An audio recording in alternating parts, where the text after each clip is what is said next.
and excited about group relaunching our coaching. It's as I met with coaches this morning, all except Jerry. He was out of town, so I had to catch him up. But we've had a lot of different things happen the last couple of years, and one of the things that kind of had failure to launch was our coaching program, which is really vital to make sure that we, as group leaders, we're healthy and strong, and we don't end up in the ditch, and we don't end up discouraged and taken out by the enemy. We don't end up in a place where we don't want to be as group leaders. So I want to take this time tonight to kind of introduce to you guys and set expectations for what coaching might look like.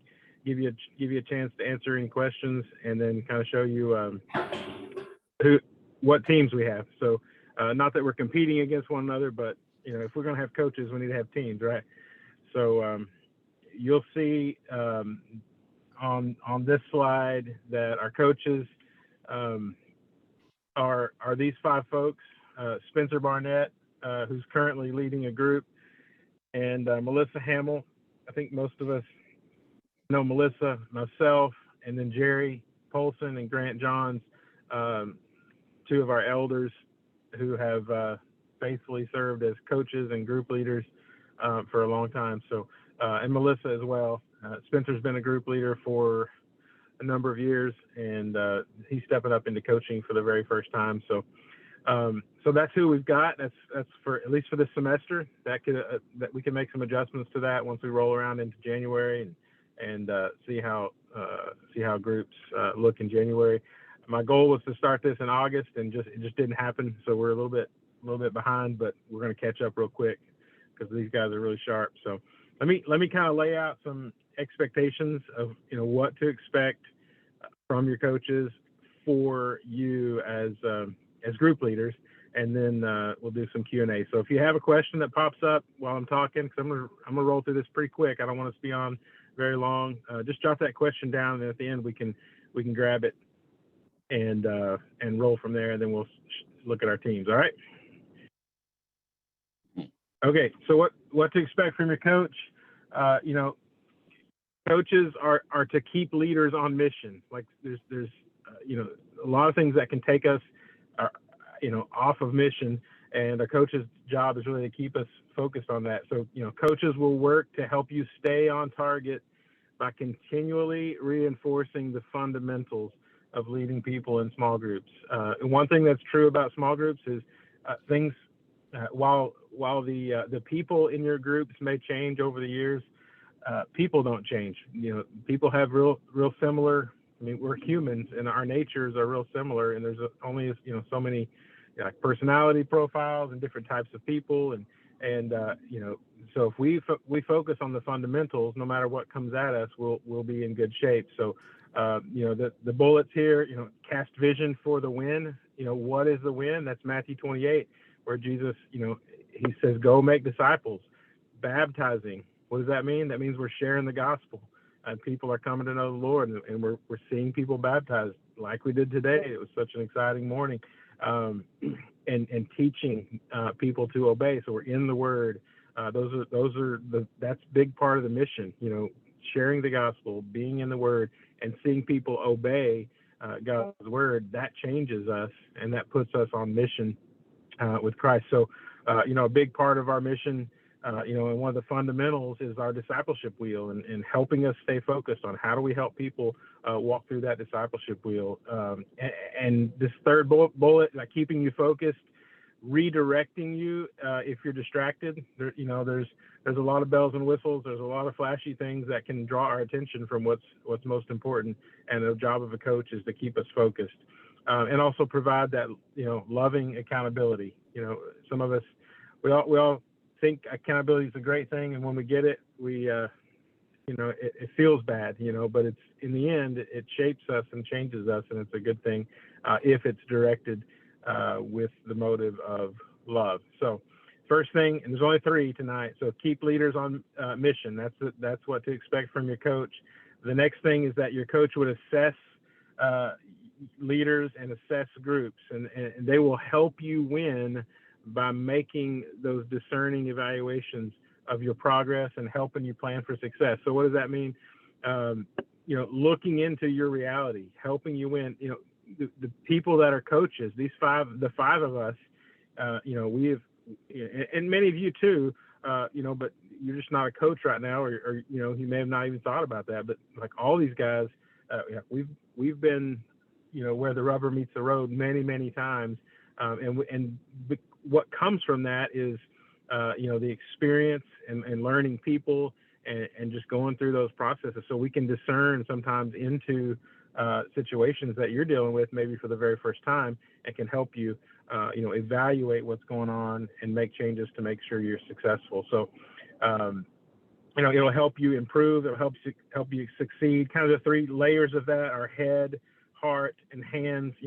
What's your understanding, and how are you executing the vision? Like, do you have a picture of what it looks like to have a successful group? What's motivating you? Is it religious things, or is it, because you want to have, some success in a group, or is it really a heart for the people? And are you in tune with the heart of your group? Is it something that's, not driven with the best motive? A coach can help you adjust that. And when we are driven by that right motive, then it helps us to reproduce, because we all get comfortable inside of our groups, and that's the hands part. Are you doing the things you need to do to see your group succeed, but not only succeed and reproduce? Because that's really a key factor in us being able to accomplish the vision of Fusion to, reach Texoma. So that's the second thing, is assess leaders. The third thing, before any questions, will be just to help you succeed.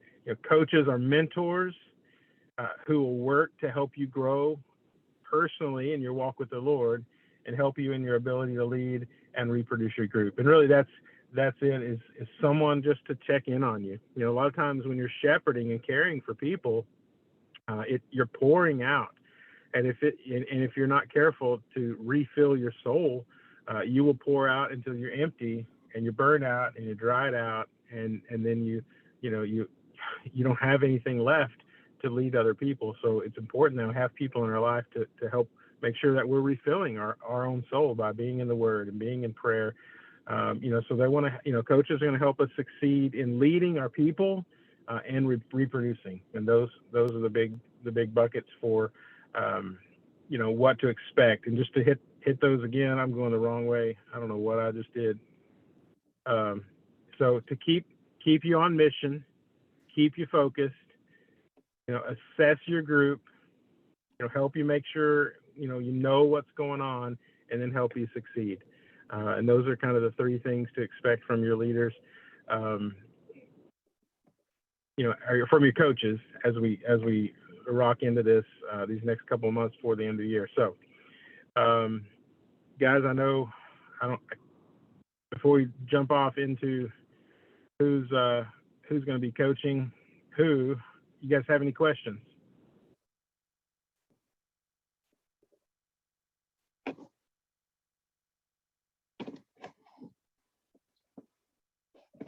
Can't see your faces, so I don't know if you're making faces at me or if you're trying to talk with your mute button on. So anybody have any questions, any thoughts? Coaches, you guys that are here tonight, any comments? On the I was just going to ask, I was when I was taking notes, on expectations, you said keep leaders on mission. 1, cast vision. 2, discipleship wheel, use that. 3 was keep focus. And what was the fourth one? I didn't get that one. It was, there it is, provide loving. Gotcha. Accountability. Okay. Gotcha. Yep. Thank you. That may be the most important one, Jerry. Okay, thank you. Keeping everybody in line. Right. Okay. Anybody else? Any comment? Question?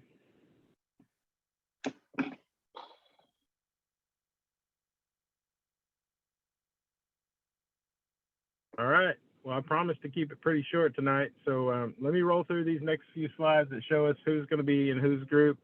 And we'll send this out.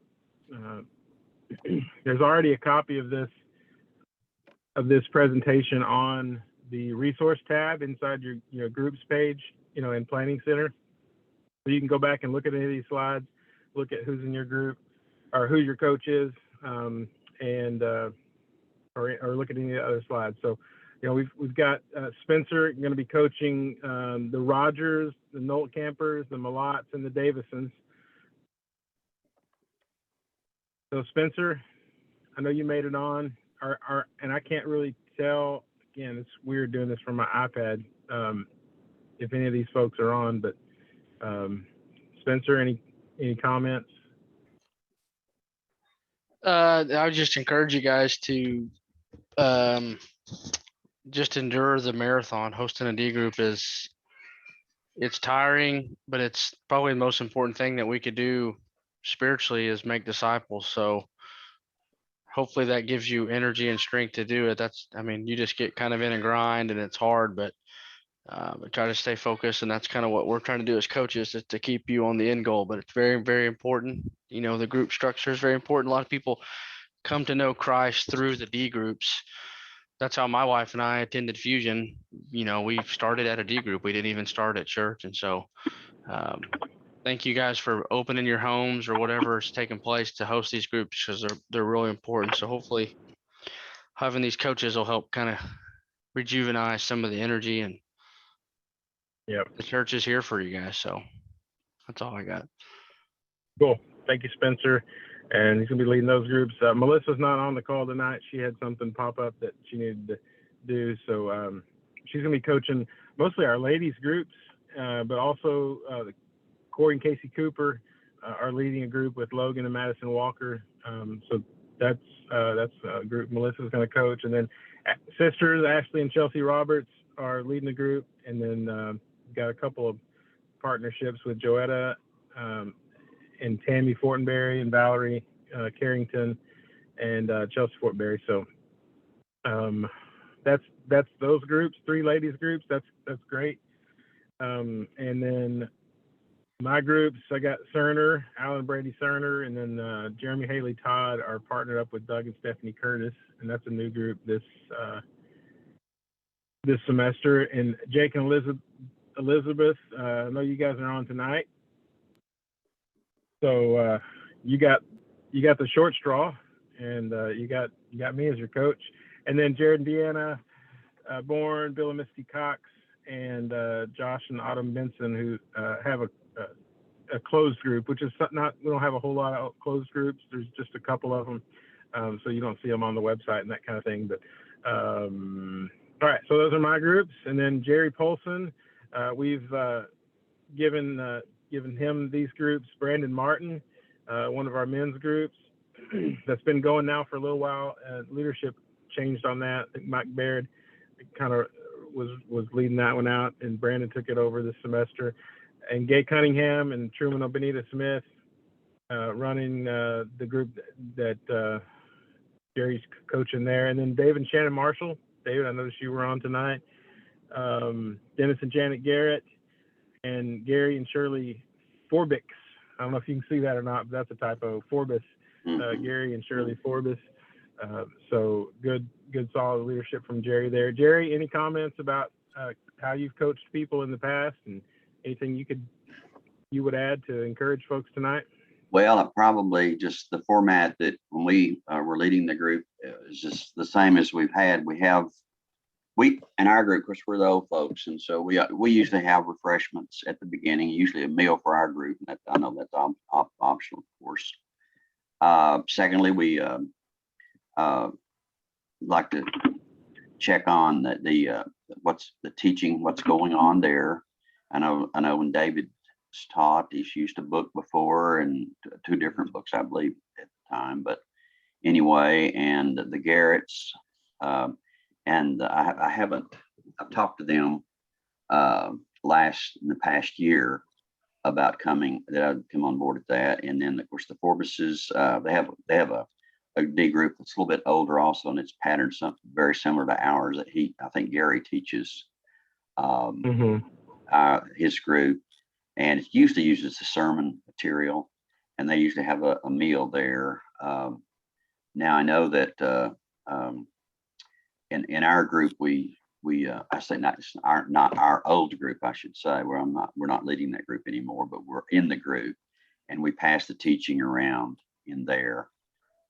We have hopefully developing potential teachers along the line, but anyway, I know Grant has done that. I've done that.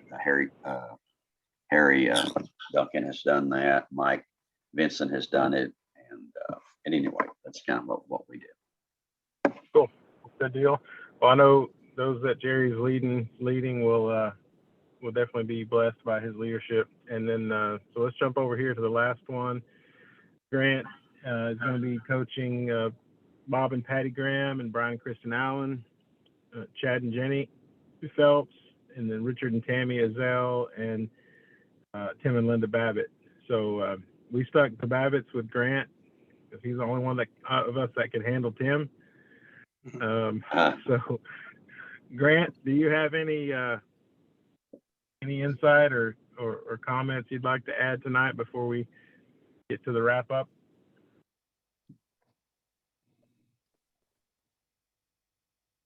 Needs to unmute.